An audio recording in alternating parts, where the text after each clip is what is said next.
The world learned in 2018 that a data company working for Donald Trump's presidential campaign used personal Facebook data stolen from as many as 87 million people to influence voter behavior. And now experts warn that that information may still be in use in the 2020 election.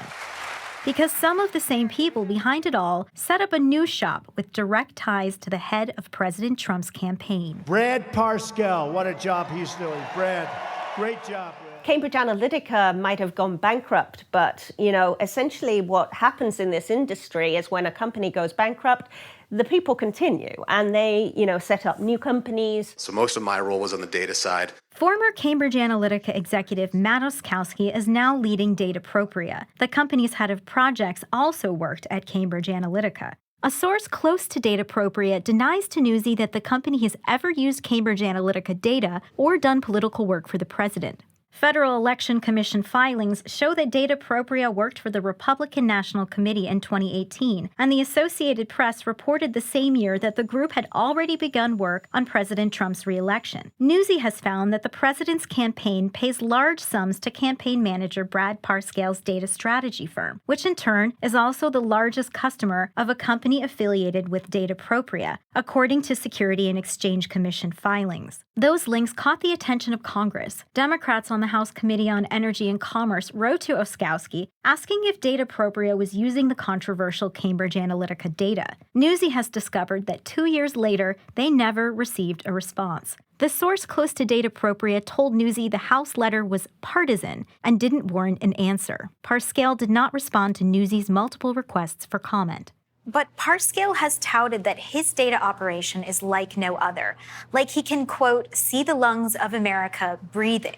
After every rally, I can tell you, but based off the phone number, how these people voted before, Republican, Democrat, their demographics, their geographics, their money, married, unmarried, how they would vote, what likelihood they'd vote for. All of that information we're always cycling and learning from using artificial intelligence things. Republican National Committee spokesperson Liz Harrington says they have an unbeatable operation with more than $350 million invested in data strategy. We have a voter profile on every single voter in this country. It's based off of 3,000 different pieces of information. Some of it's public information, consumer data.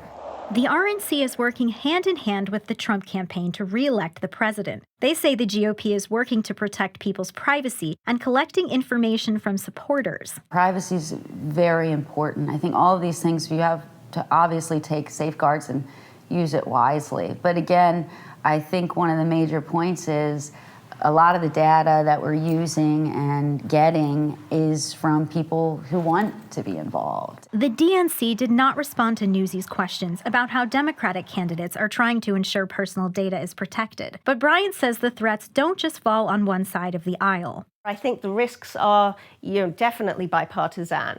And I would say that, what worries me most is the idea that an arms race could happen.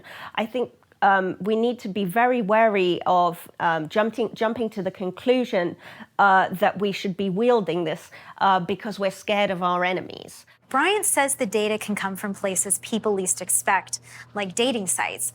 She says that an industry has formed around influencing people and that it's not being regulated. Governments have been really very complacent about data. So these are tools that were created for information warfare.